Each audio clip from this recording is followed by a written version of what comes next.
Sejam bem-vindos, tripulantes do QGCast. Eu sou a Mariana, do GalleyCast. Apertem os cintos e vamos conhecer curiosidades e bastidores da profissão comissária de voo. Sejam bem-vindos, esse é o nosso QGCast. QGCast. QGCast. QGCast, mano. QGCast. QGCast.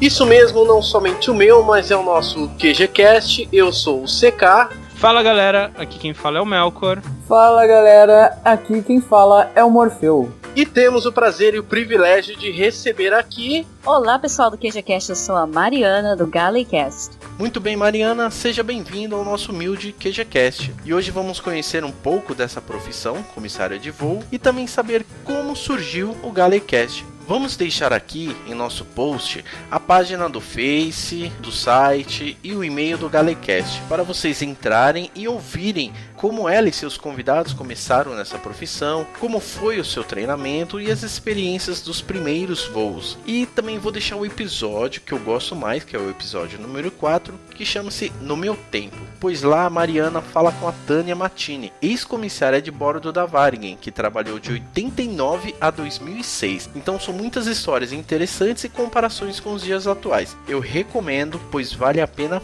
mesmo. E agora, senhoras e senhores, apertem os cintos e embarquem conosco nessa viagem com a Mariana do GalleyCast.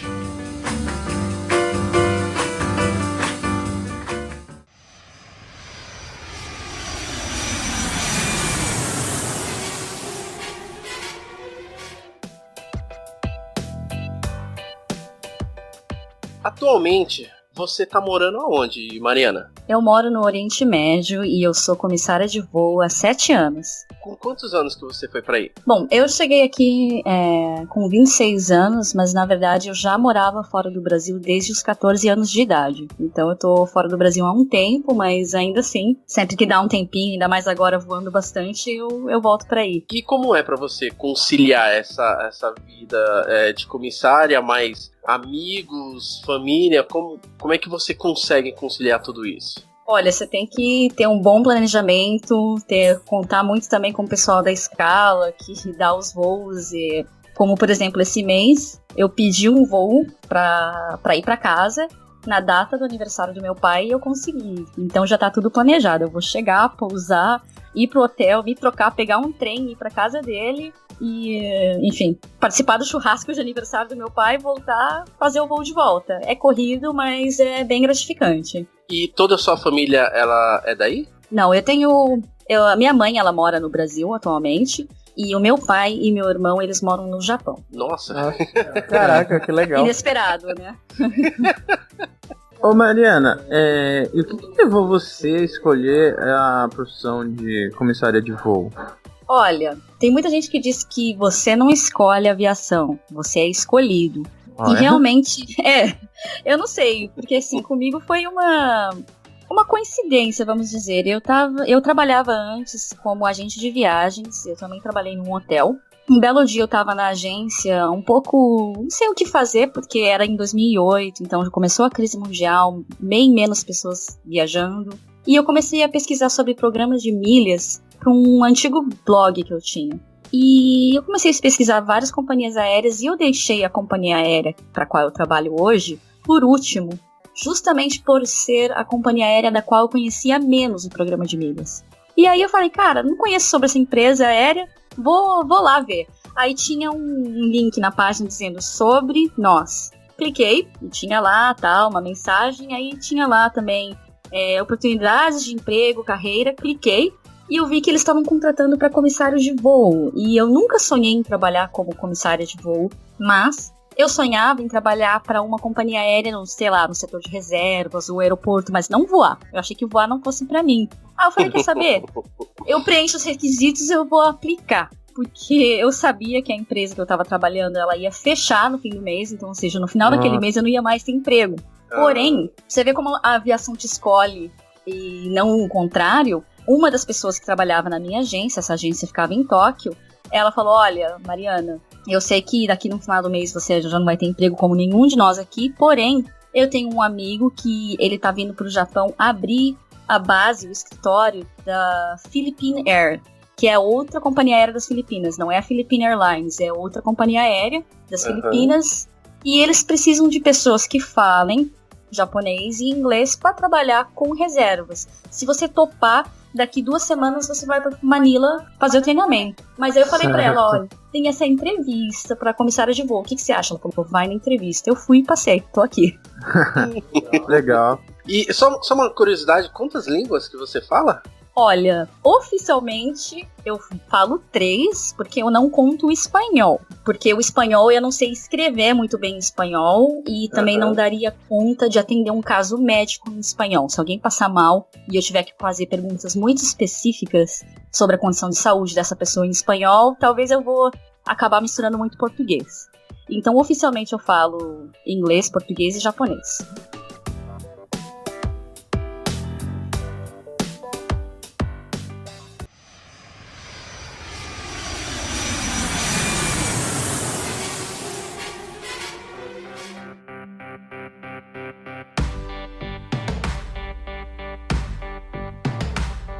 Pô, de todos esses anos de trabalho, teve alguma situação, assim, uma situação difícil, ou algum momento difícil que você pensou em desistir da profissão? Não sei exatamente se eu pensei em desistir, mas teve um voo que eu fiz voltando de Praga. Foi bem complicado, porque muita gente não sabe, mas quando um passageiro causa confusão e a gente chama a polícia para receber a aeronave, não sei como funciona aí no Brasil, mas aqui onde eu trabalho no Oriente Médio, se você chama a polícia para receber a aeronave, dependendo do que acontecer, você tem que ir para delegacia. Então você já fez um voo, você já tá cansado e aí tem que ir para delegacia, né? Então, nesse voo que eu fiz, voltando de Praga, um passageiro ele me encurralou na galley. Eu achei que ele fosse me dar um soco, mas ele não deu. Mas ele tava bêbado e ele fumou na cabine umas 2 vezes e eu fui falar pra ele, falei, olha, eu sou supervisora de cabine, você não pode fazer isso. E aí ele começou a usar palavras chulas e eu falei, cara, vem conversar comigo na gala, porque aqui não vai dar pra tratar disso. Aí quando ele veio na gala, ele me encurralou e eu achei que ele fosse me dar um soco. E aí tinham 2 comissários homens na galley, né, que eles estavam assim, ó, com os punhos cerrados já, porque se ele me desse um soco, os 2 iam cair batendo nele, apesar de não ser o que deveria ser feito, mas eles não iam deixar, eles falaram, olha, Mariana, a gente não ia deixar isso acontecer. Não ia deixar ele bater em você mesmo, mas a gente acabou parando na delegacia e ficamos na delegacia por mais 3 horas, até de encerrar o caso, a gente poder ir pra casa. Nossa, que cansativo, que estresse, hein? Então, por isso, passageiros, respeitem muito bem as regras de segurança, porque senão você vai parar na delegacia, sim. Justo, bem justo. E deixem pra beber quando vocês estiverem no chão, porque passageiro bêbado deve ser uma desgraça. Uma coisa que eu tenho muita gratidão por esse emprego é conhecer muitas pessoas diferentes, de lugares diferentes. E, por exemplo, um voo que eu fiz era da minha base até Sydney. E é um voo, assim, de quase 14 horas. E aquele dia eu trabalhei no lounge da classe executiva, que é como um bar. E o passageiro vai lá e fica bebendo, às vezes, o voo inteiro, porque ele não tem com quem conversar. Ou porque ele não quer assistir filme, ou porque não consegue dormir, não quer ficar sentado, porque ficar sentado também o tempo todo cansa. Então esse passageiro veio no lounge conversar comigo e aí ele começou a me contar que ele trabalhava no Iraque, numa empresa de segurança, e que nas últimas 2 semanas eles haviam repatriado 21 corpos de pessoas que morrem, atentado, isso aqui. Então era um trabalho muito pesado. E ele estava indo para casa de férias, porque ele trabalhava 6 semanas e tinha 6 semanas de folga. Então ele estava indo para casa, na Nova Zelândia, nesse voo via Sydney. Eu fiquei com ele todo o tempo que eu estava trabalhando no voo, até antes de eu ir pro meu break, né? Que em voos longos desses você tem que ter um break, que é obrigatoriedade legal de você ir dormir numa cama por umas 3 horas, mais ou menos. Então até antes de eu ir pro meu break, que era o último do voo, eu fiquei no bar 9 horas trabalhando, 9 horas conversando com esse homem. Ele bebeu uma garrafa de gin inteiro, mas ele não foi inconveniente, uma pessoa muito agradável. Nossa, que legal. Esse era forte também. E esse era muito forte, mas assim, a gente começou a conversar sobre outras coisas depois, jardinagem, comida, etc. Mas você pode até beber no avião, mas desde que você se comporte, que era o caso desse. Uma garrafa de gin inteira e nunca se alterou. Assim, não, é que depende muito também da pessoa, né? Do que a pessoa se transforma ao beber, entendeu?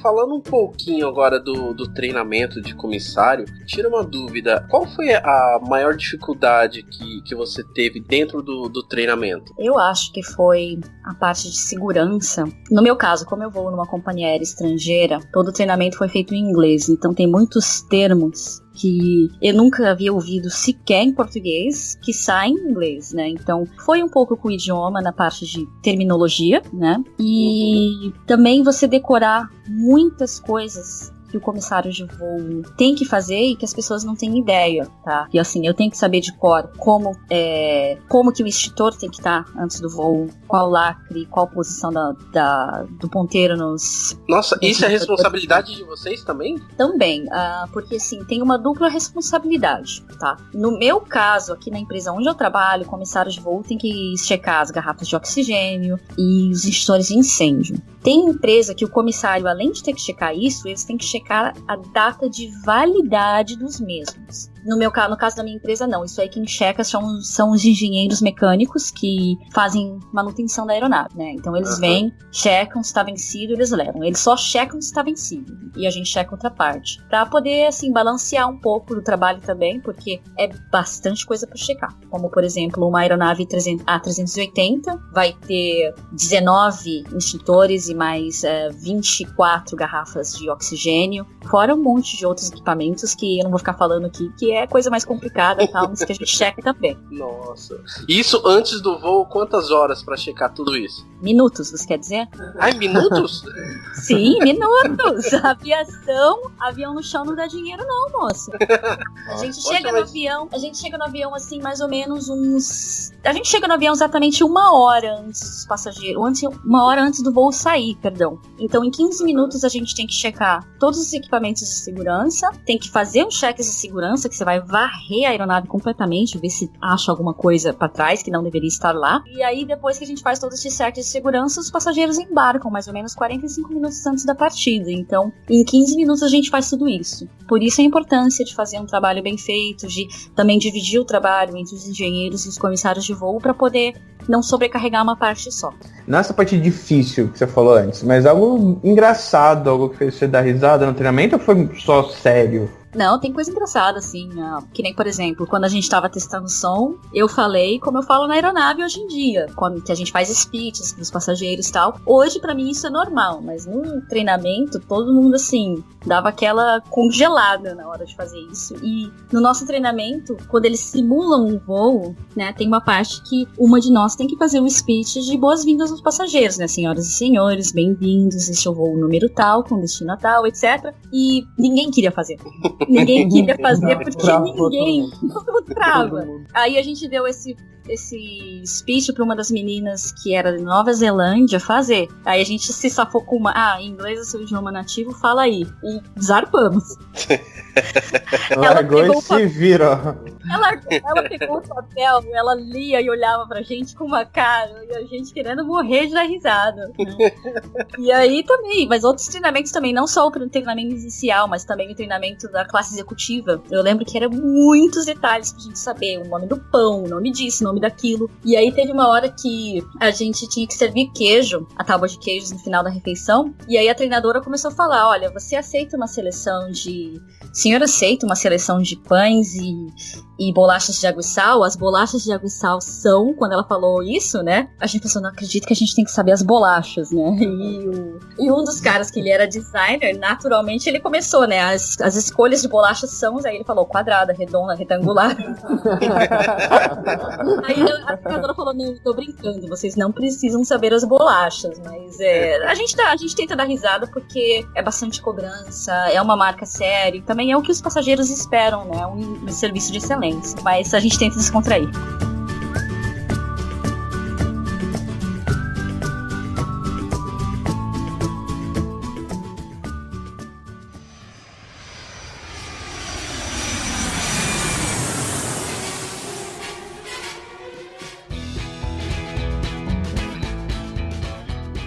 Você pode nos contar um pouco a diferença entre o supervisor de cabine e o comissário de voo? Cada comissário a bordo, eles têm as suas funções. E isso também varia de companhia aérea para companhia aérea e às vezes até de aeronave para aeronave, tá? Por exemplo, tem uma companhia aérea aqui no Oriente Médio que, se eles estão fazendo um voo que é wide body, ou seja, essas aeronaves que têm 2 corredores, tipo o Boeing 777, ou um A330, A340, até mesmo um A380, o supervisor de cabine cuida daquela cabine específica, por exemplo, ou econômica ou executiva. Certo. Porém, se esse mesmo supervisor de cabine fizer um voo numa aeronave narrow body, que são aquelas aeronaves de corredores no meio, que são as mais comuns que tem no Brasil, tipo um Boeing 737 ou Airbus A319-2021, aí esse supervisor de cabine, ele passa a operar como chefe de cabine. Então, você vê como tem variações, né? Depende da aeronave e da companhia aérea. Um comissário de voo é aquele que vai trabalhar naquela determinada cabine e ponto final. Já o supervisor de cabine ou o chefe de cabine, que são posições bem parecidas, eles são as pessoas que lidam, por exemplo, com reclamações de passageiros ou com relatórios que a gente tem que preencher, tipo, o voo saiu atrasado X minutos por tal motivo, a gente tem que preencher relatórios. Ou acabou o frango, a gente tem que reescrever relatório. Isso, o supervisor. Isso, o comissário de voo é apenas responsável por servir os passageiros e ponto. Eles não têm mais responsabilidades burocráticas como um supervisor ou um chefe de cabine, por exemplo. Então, se alguma coisa estiver errada, por favor, me chama o seu supervisor. Aí é a Mariana que aparece. Não, bom saber. Coisa errada e coisa boa também, viu? É? Sim, às vezes os passageiros querem escrever um elogio para a empresa, aí só chamar o supervisor pode fazer um relatório disso que o passageiro disse e também pode dar para o passageiro um formulário de feedback para ele escrever para a empresa. A última vez que eu voei, que eu fui para Recife, realmente o atendimento eu achei perfeito. Todo instante a menina vinha, tudo bem, quer água, tá precisando de alguma coisa? Eu, não, tá tudo bem, tranquilo. Foram, eu acho que 3 horas de viagem que eu quase morri. Por que quase morreu? Porque você ficar 3 horas dentro do avião sem fazer nada é algo totalmente tedioso. Você sabe qual é o voo mais longo do mundo atualmente, né? Dá 17 horas, não é isso? 18. 18, nossa, não. Só se for dopado. Que sã consciente é impossível. Ô, Mariana, você falou, e a gente tá fugindo um pouco do que a gente fala de falta. Qual é o trajeto desse voo, por curiosidade?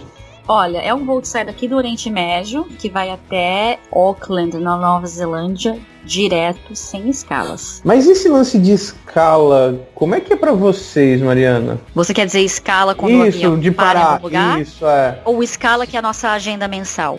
Não, a escala mensal é legal, mas eu ia falar dessas paradas mesmo. Ok, a escala quando o avião para em algum lugar também depende da companhia aérea e depende das horas, né, de voos, porque pouca gente sabe, mas os comissários de voo eles têm um limite de horas que eles podem voar por dia e por mês, tá? Então, se acontecer algum problema técnico na sua aeronave e vencer as horas da tripulação, ou como se diz no Brasil, regulamentar, tem que trocar a tripulação inteira. Agora, uma escala onde ficam os passageiros a bordo, pode ser que troque a tripulação ou não.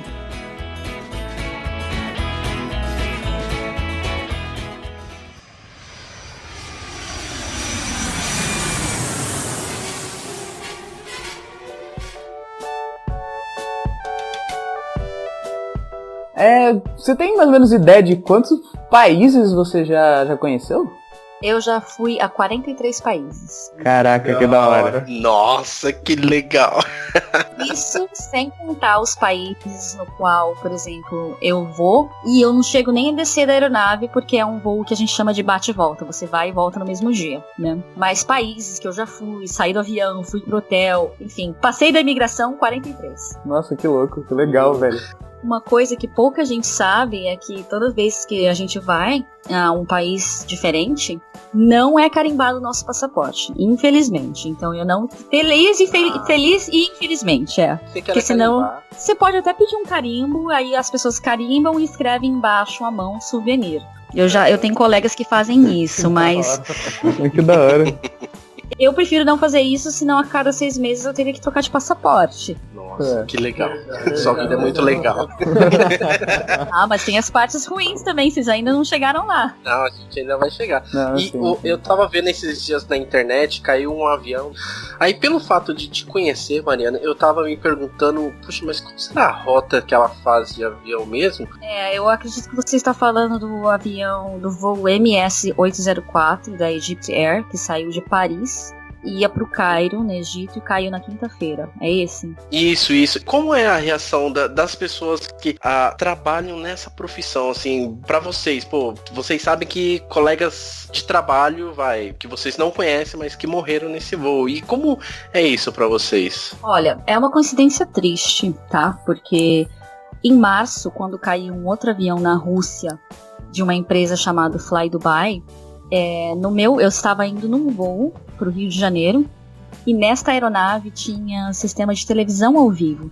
As pessoas começaram a ver na CNN sobre a queda da aeronave e coincidentemente havia um dos comissários no meu voo que tinha um amigo naquele voo. E ele soube durante o voo, viu na televisão e assim, o passageiro começa a alertar, ele fala, não, peraí, tá o voo? E sabe, aí ele se tocou que um amigo dele estava no voo. Muito triste, muito triste. E aí, outra coincidência infeliz, eu estava em Sydney, eu estava para sair de Sydney para voltar para minha base, quando eu fiquei sabendo esse caso do Egypt Air, que foi o último que caiu, e uma das meninas da minha tripulação era egípcia. E aí eu perguntei para ela, assim, só tipo puxando assunto, mas talvez ela fosse me falar, sei lá, qualquer coisa, tipo... fiquei sabendo, mas beleza. Eu falei com ela e ela falou, minha amiga estava naquele voo. Nossa! Então 2 vezes isso aconteceu com pessoas muito próximas de mim. E mesmo que não fossem pessoas próximas, você para e pensa, sabe? Hoje pode ser um dia que você não volta pra casa. Apesar da profissão ser linda, todo mundo achar que é glamourosa, etc. Mas se acontece uma coisa dessa, você não volta fatal, pra casa. Né? Não tem jeito, né?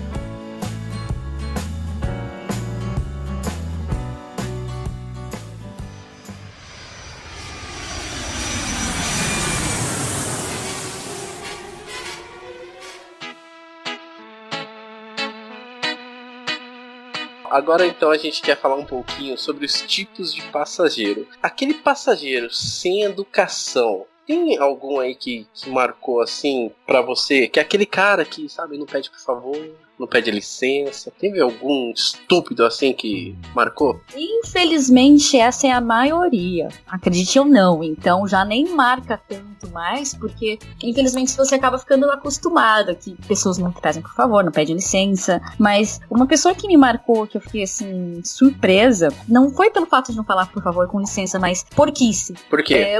Porque nessa época eu trabalhava na econômica ainda, como auxiliar de econômica, né? Em voos mais longos você tem que fazer o que a gente chama de ronda com bebidas. Então você vai na cabine com uma bandeja, com vários copos com água, suco, etc. E assim que eu faço a ronda, eu gosto de logo ir na cabine recolher os copos, porque eu lembro mais ou menos pra quem eu dei os copos, pra pessoa me dar o lixo, não ficar juntando lixo no bolsão à frente, que também é desagradável pro passageiro ficar lá cheio de lixo, e também pra eles verem que a gente tá recolhendo lixo e fazer uma presença de cabine, ver se não tem ninguém passando mal, etc. E eu lembro que eu fazia foi um voo longo, que eu fiz várias rondas, e toda vez que eu vinha pra essa moça, eu dava um copo de água ou de suco pra ela, e quando eu vinha recolher o lixo logo em seguida, eu perguntava, tem lixo? Ela, não tem lixo. E eu com a bandeja e o saquinho de lixo, nossa, não tem lixo, mas eu dei um copo pra ela, tá fazendo um montinho de copo.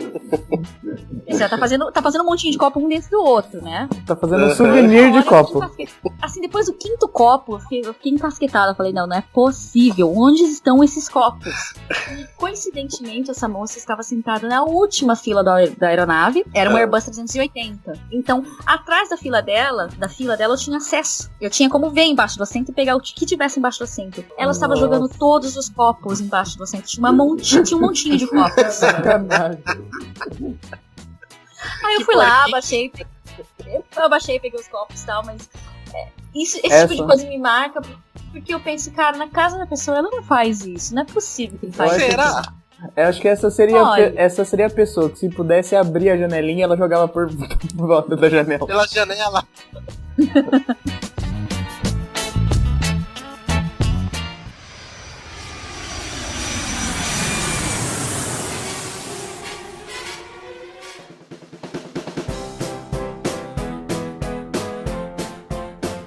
E aí, Mariana, eu ia perguntar, até porque assim, a gente não falou muito, mas eu ainda não tive esse prazer de viajar, mas talvez eu fosse o próximo tipo de passageiro que queríamos perguntar. De estar voando pra um lugar, às vezes a pergunta é meio besta, mas de ficar perguntando, onde é que a gente tá? Olhando pela janela, assim. Deve ter gente que faz essa pergunta, não deve? Direto, e assim, é um tipo de... Isso aí já virou um meme para os aeronautas. Tem várias páginas que, se você for ver, tem uma comediante australiana que ela usa um nome artístico de Pan Am, e ela colocou isso no Instagram dela, tipo, essa semana. Tem uma outra americana que ela é comissária de voo, mas ela também é cartunista, e ela faz uns cartoons, assim, engraçadíssimos sobre aviação, passageiro, etc. Sempre tem gente perguntando, olha, quando um passageiro, assim, não tem o hábito de viajar, tal, é novato, tudo bem, mas se você der uma fuçada ali no sistema de entretenimento, a maioria das companhias aéreas tem um mapinha, e aí dá pra você ver no mapinha. Agora, se não tiver entretenimento, aí sinto muito, é pouco provável que a gente também vai saber, porque eu me guio pelo mapa. Eu olho e falo, olha, de acordo com o mapa, a gente tá aqui, em tal lugar, né? E esse seria o momento onde o Melkor faria a pergunta e eu estaria cutucando a gente lá. Cara, para de ser chato, velho. E eu ficaria que vergonha. Não, assim, eu acho que toda pergunta é válida. Eu não me importo, porque a gente tá lá pra informar também, até porque o passageiro não nasce sabendo, né? Então, pra mim, isso não é um problema, mas assim, é muito engraçado que isso sempre acontece, por isso que já virou piada pra nós, né? Porque todo mundo pergunta onde a gente tá. A gente vai fazer a mesma coisa que você deveria estar fazendo, abrir o mapinha na tela e olhar, porque olhando na janela eu também não vou saber dizer não, moço. É típico do meu corpo fazer uma coisa dessa, cara. Até porque seria muito estranho se você soubesse. Você olha pela janela, olha, essa nuvem aqui tá passando por... Nossa, a gente tá sobrevoando Londres. Imagina conhecer pela nuvem, tá ligado? Pela nuvem é complicado, mas assim, por exemplo, eu já estive em Sydney, na Austrália, quase 80 vezes. Nossa. Isso mata a gente de inveja, joga na nossa cara. A última 2 dias atrás. Se ela cair, gente, a culpa não foi minha, tá? Ah, tá. Então tá registrado aqui, não é a culpa do CK. Mas olha, teve uma vez que a gente tava pra pousar e o avião arremeteu. E aí tinha uma senhora que tava sentada na primeira fila, que ela tava assim, começou a ficar com medo e chorar, né? E eu falei pra ela, não, fica calma, é porque os ventos estão fortes, é melhor arremeter do que tentar fazer um pouso mal feito, pior, vai melhorar, pode deixar, né? E aí quando a gente tava voltando, eu reconheci a avenida perto do aeroporto e eu vi que a gente havia mudado de pista, até porque, nossa, o voo, a empresa aérea é minha agora, né? O voo que estava é o último a chegar em Sydney naquele horário, porque depois o aeroporto fecha. Eles mudaram a pista pra gente pousar, por causa dos ventos, então foi... Aí, quando eu vi a avenida perto do aeroporto, eu virei pra ela e falei, ó, pode deixar, a gente vai pousar agora, viu? Já tive aqui, naquela época eu já vi estado em Sydney quase 70 vezes. Então eu falei pra ela, ó, pode deixar que agora a gente pousa, né? E realmente a gente pousou. Então, quando é lugar perto do aeroporto que você vai muito, aí talvez, mas no meio do nada, complica. No meio do nada, lá em cima, impossível, né? A não ser que seja um lugar assim muito icônico, que eu já tive o prazer de ver do avião, tipo o K2 no Paquistão, ou o Everest, por exemplo. Aí você sabe dizer, ó, que lá é o Everest. Ou mesmo o Kilimanjaro também eu já vi. Caramba, Da hora. que da hora mesmo.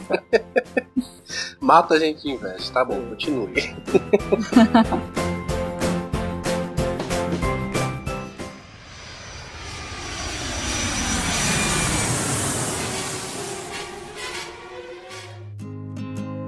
Agora falando sobre o famoso passageiro sem caneta. Como é que é, tal, aquele cara que vem pede uma, aí vocês falam que não vão emprestar, tal, como eles ficam bravos com você e tudo mais, tal. Olha, eu comecei a carregar no meu bolso canetinha, porque muitas dessas anotações que eu preciso fazer no avião, às vezes eu posso fazer com canetinha, não precisa ser caneta. E aí eu tenho no meu bolso 2, 3 canetas, e o pior não é o passageiro sem caneta, é o comissário sem caneta.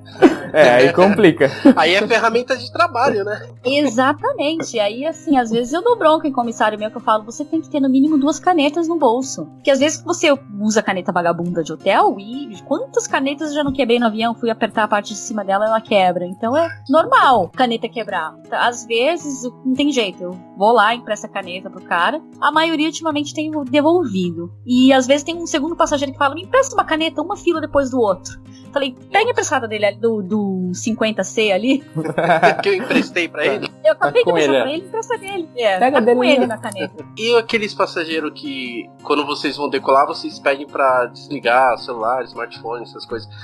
Como é que vocês lidam com esses passageiros que não, peraí, só tô mandando a última mensagem, peraí. Olha, antigamente era pior, porque realmente você tinha que colocar o telefone, você tinha que desligar, etc. Hoje em dia, você até pode decolar com o telefone ligado, né? Então, tudo bem, tem que estar em modo avião, tem que estar em modo avião, mas eu volto pra pessoa e falo, por favor, modo avião, modo avião. E, ultimamente, a gente tá, assim, mais pegando menos no pé dessas pessoas, porque de qualquer maneira ela vai poder utilizar o telefone durante o voo com Wi-Fi, mesmo com roaming, né? A maioria das aeronaves da empresa onde eu trabalho, você pode utilizar o telefone durante o voo, só não pode usar durante pouso e decolagem. Isso aí eu acredito mais que é um mito que fizeram quando começou a sair celular, que dá interferência e tal, não sei o quê, porque já houveram vários testes, nenhuma companhia aérea, nenhum piloto, nenhum fabricante de aeronave confirma que esse celular dá interferência em avião, mas ninguém quer arriscar.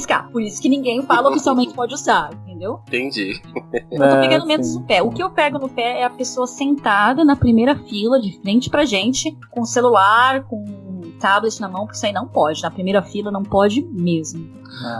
Questão de segurança? É, porque pouca gente sabe, mas uma aeronave tipo um A380 chega a quase 300 km por hora na hora da decolagem. A última velocidade que o avião atinge antes de subir o nariz e recolher o trem de pouso chega a quase 300 km por hora. Se por qualquer motivo o comandante precisar frear, ou Deus me livre, estourar um pneu, alguma coisa assim, que já aconteceu no passado, a pessoa não vai dar conta de segurar esse tablet e esse tablet vai voar na minha cara.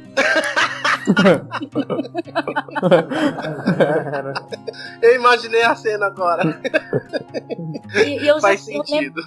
Faz sentido, sim, mas assim, se a gente colocar todas essas informações do vídeo de segurança que passa antes do avião decolar, o vídeo de segurança vai ter 49 minutos.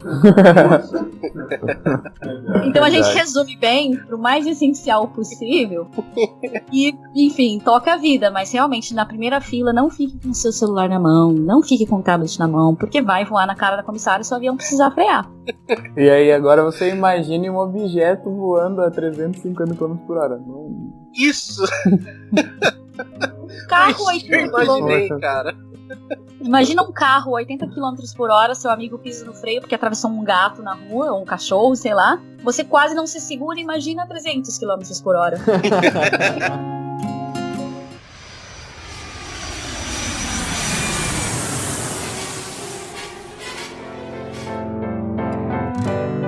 Mais uma perguntinha que a gente teria aí pra Mariana seria, porque assim, tem aqueles pais que levam crianças e tudo mais e que acham que o avião é playground que larga a criança pelo corredor. Como é que vocês lidam com isso? Como é que vocês conversam com os pais com relação às crianças e tudo mais?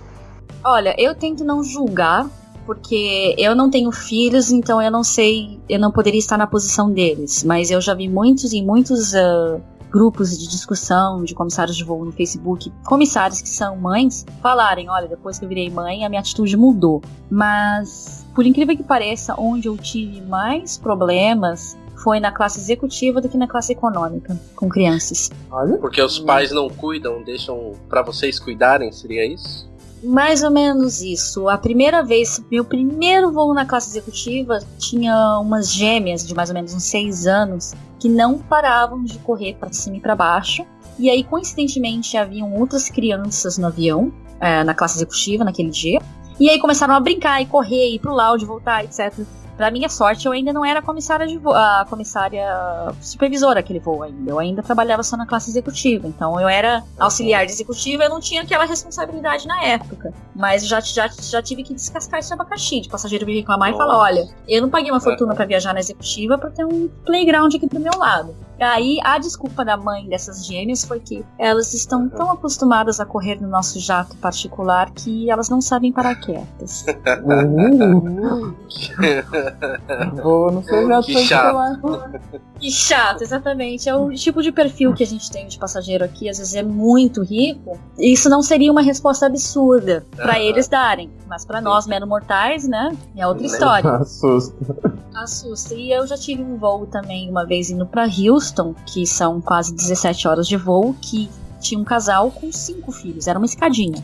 E os 4 mais velhos, cada um deles tinha um tablet pra brincar. Só o mais novinho, que mal devia ter 1 ano, mal andava, não tinha o tablet ainda. Mas todos os outros, 2, 3, 5 e o mais velho talvez no máximo 7 anos de idade, todos eles tinham um tablet e ficavam andando pra cima e pra baixo, andando pra cima e pra baixo. A gente falava, olha, tem que sentar. Aí, uma hora, eu não tive escolha, eu tive que vir pro passageiro e falar com ele, né? Que não tinha condições de ficar daquele jeito. E aí, ele mandou as crianças quietarem, finalmente, mas é bem complicado porque às vezes os próprios pais não sabem cuidar dos filhos, porque pro filho é uma situação nova, para as crianças é uma situação nova, eles ficam todos assim, todos empolgados, porque nossa, isso aqui é tudo diferente, tem um monte de botão, tem um monte de tela, então as crianças ficam super empolgadas e os pais não sabem o que fazer. Então o meu primeiro approach com os pais de crianças assim é, no que eu posso te ajudar? Porque às vezes também tem criança que tá chorando porque tá com a fralda suja e os pais não estão com fralda extra, sabe? Tem várias situações, então eu chego e falo, no que eu posso te ajudar? Se a pessoa fala nada, então eu falo, olha, então, campeão, é o seguinte, estão reclamando aí da bagunça e isso aqui vai ter que parar.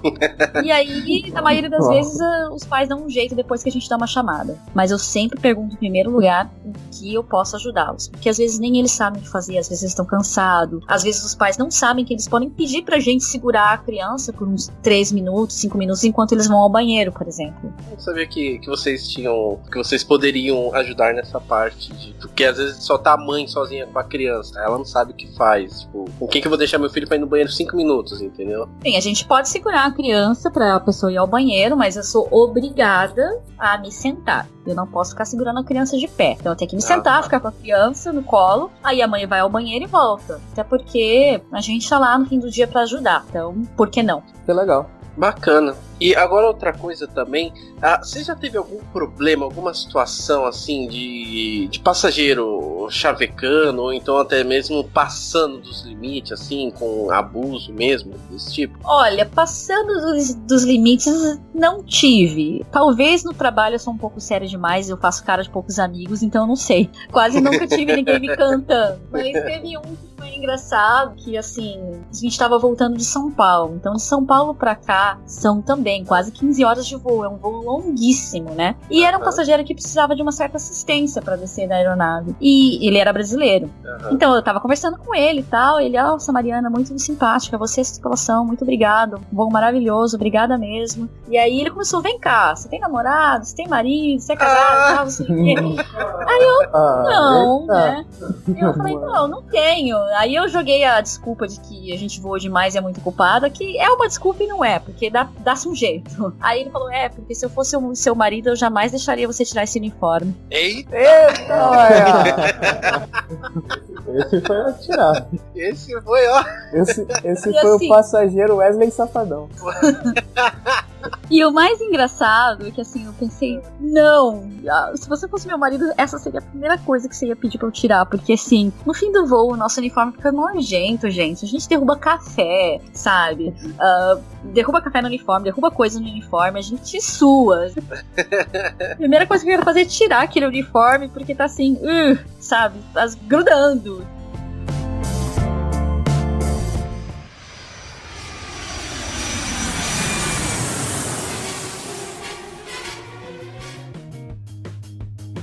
E o que você já viu, Mariana, de mais estranho? Qual foi a cena mais estranha, assim, que você já presenciou num voo?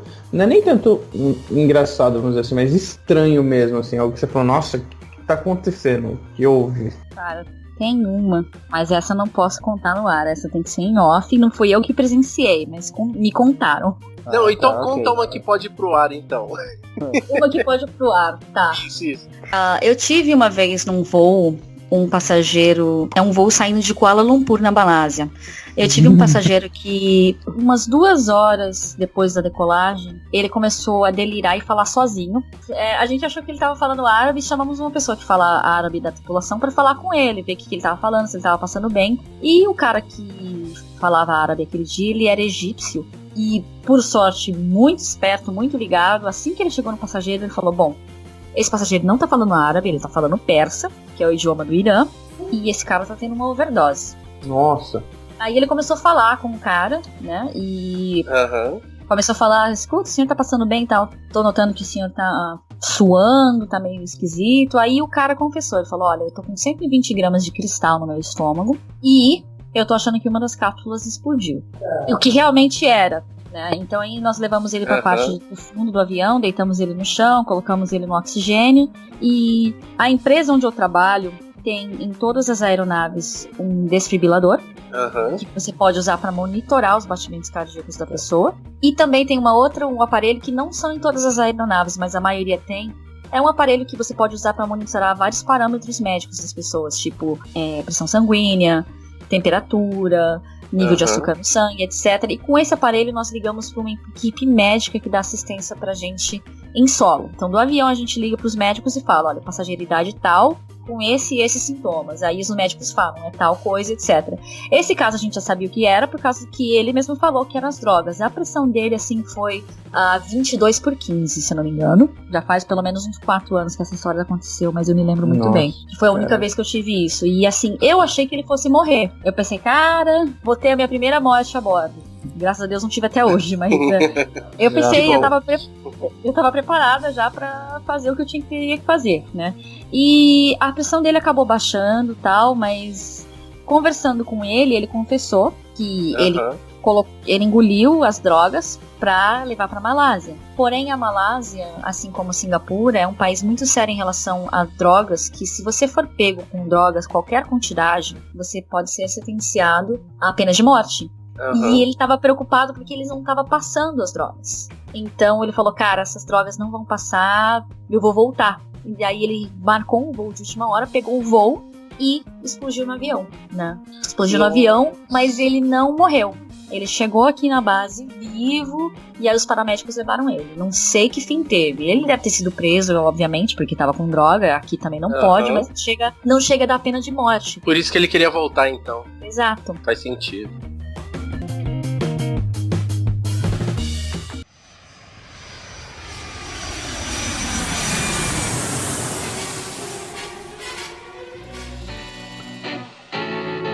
Então, puxando a parte agora da pergunta, então, qual é a coisa mais engraçada que você viu no voo? Já que você já falou da coisa mais estranha. Eu não sei se conta como engraçada, mas assim, eu fiz um voo que uma vez o passageiro esqueceu o filho dele de 3 anos de idade no avião. Ele foi embora e a criança ficou pra trás.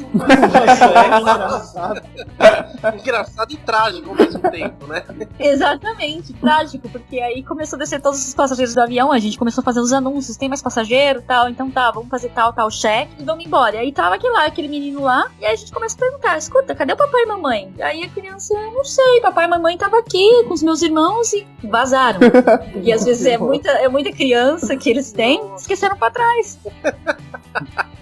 E aí, o que deu?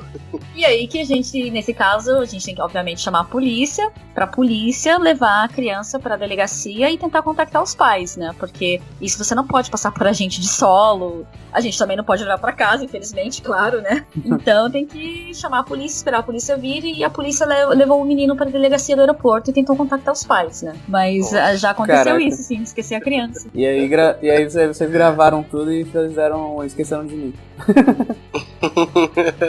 No Olha, avião, né? No avião. Quase dava, viu? Quase dava porque chegava a ser cômico. Porque a gente lembra da família, era uma família grande, com bastante crianças e assim, aqui no Oriente Médio tem muitas famílias gigantescas, né? Quando eu falo gigantescas, é família de 16, 17 pessoas. Não me surpreende mais isso. Por isso que eu falei, engraçado eu não sei, talvez vocês sejam, mas pra mim já virou normal. A pessoa tem que levar uma lista e depois no final fazer o check-in dos filhos, tá ligado? Opa, esse aqui tá, esse aqui não... Calma, esse aqui eu esqueci, hein? Opa.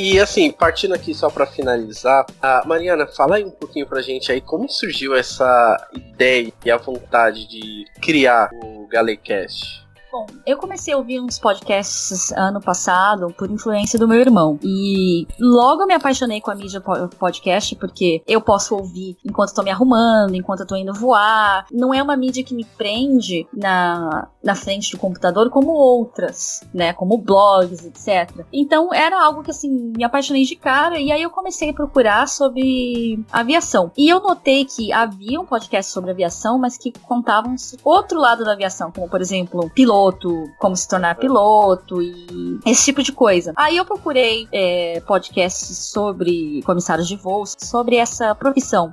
E eu não achei, pelo menos em português, eu achei apenas em inglês. Eu falei, vou ouvir pra ver como é que é. E o podcast que eu achei em inglês, por mais que eu escolhi um episódio assim que tinha um nome bem chamativo, eu pensei, esse vai ser interessante. Inclusive tá na pauta do GaleiCast, deve vir em breve. Eu escolhi um episódio que o nome do episódio era MacGyver Air. Ou seja, todas essas gambiarras que a gente faz pra fazer coisas funcionar no avião, etc.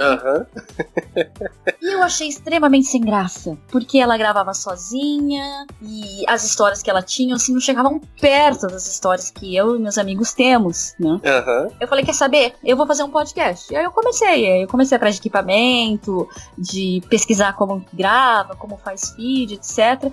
Porque também partia da ideia de que todo mundo tem contato com comissários de voo, seja quando você vai viajar ou quando você vê alguma coisa na televisão, mas ninguém sabe muitos bastidores da nossa profissão, sabe? Coisa assim que, se eu não contar, ninguém tem ideia. Tipo, tem dia que eu tô me arrumando de manhã, na pressa eu rasguei 3 meia calça. Então você imagina o tamanho de estoque de meia calça que eu tenho na minha casa. Rasgou uma, vai a outra, rasgou outra, vai a outra, sabe? E outras coisas assim, tem coisas que acontecem que são engraçadas, que nem isso, a criança perdeu a criança de 3 anos no avião, ou vou pra vários países, coisas legais assim, tipo, eu vi a aurora boreal do avião. Cara, olha que coisa bela. Sabe, tem Nossa, essas coisas assim, maravilhosas. Dá isso muito da hora, mas em compensação tem as coisas escatológicas também, que eu não sei se entra aqui, mas que a gente acaba lidando no trabalho, sabe? E que faz parte, no fim do dia vai fazer parte, porque o comissário de voo tá lá pra dar um suporte ao passageiro, não só na questão de segurança, mas também ao bem-estar. Se a pessoa passar mal, paciência, a gente vai ter que lidar com aquilo. Sim. Então eu pensei, tem muita coisa dessa profissão que as pessoas não sabem. Aí eu vou fazer um podcast ou para quem quer se tornar comissário de voo, ou para quem tem curiosidade de saber como são as coisas, para quem trabalha com isso, né? Então, por isso que eu tento fazer um episódio com um assunto específico, como eu fiz até agora, um episódio sobre treinamento, um episódio como foi os nossos primeiros voos, eu tenho um episódio agora vindo sobre falar o idioma inglês, porque a gente lida com pessoas do mundo inteiro, com sotaques diferentes, que usam palavras diferentes, que não importa o quanto você estuda inglês, quando chega uma pessoa pra você e fala que ela quer um bite and item, você tem que se virar e saber o que é um bite and item.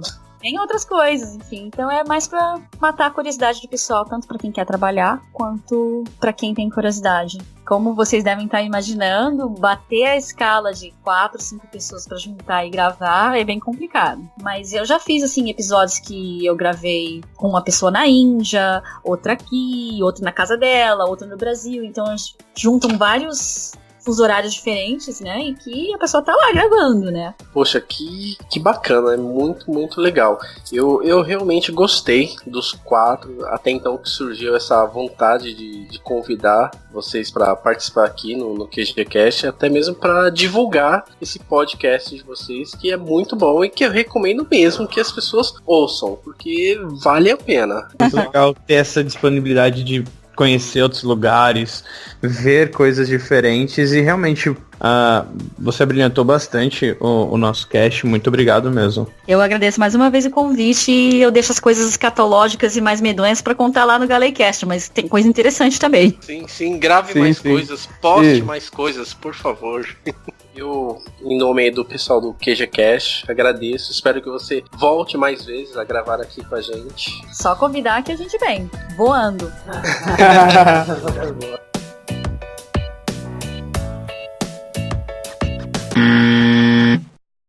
E outro dia eu voei com um comandante que o nome dele era Kirk. É Star Trek. E ninguém pegava essa referência. Eu chegava pra ele, Captain Kirk, e ele era americano, super gente boa na hora. Mas o resto ninguém nem se tocava? Ninguém se ligou, não? Ninguém se tocava. E eu assim, tipo, guys, Captain Kirk, tipo, pessoal, hello? Ninguém se tocava, sabe? Piada não teve graça, então. Pra eles não teve graça. E eu assim, tipo, ok. Senhoras e senhores, bom dia. Bem-vindos a bordo. Meu Deus, ela vai matar os nerds com essa voz, cara. Já era. E temos Olá. aqui... Não, peraí. Deixa eu te chamar pra se apresentar. Valeu, obrigado, desculpa. Como é que fala excited em português? Todos animado não, é... Empolgado? Empolgado? Obrigado, empolgado. Olha, normalmente todos os brasileiros com quem eu vou, assim que eles sabem a minha idade, sabem que eu falo japonês, tem a coisa número 1 que eles me pedem. Bingo, me pedem pra cantar a música do Jasper. Ah, fala sério. Não, ó, eu não. Não é. Come on, boy. Tsurai toki hodo come on, boy. Waraoze sousayuki ga suku modoru. Otoko da monna, wakasa da monna, kokoro no hono ga mabushi monna. Por aí vai, mas chega, né? Eu tô aplaudindo de pé aqui, ó. Você acabou de fazer uma geração de nerds felizes. Nossa, Era o moço que canta a música do Jasper em japonês.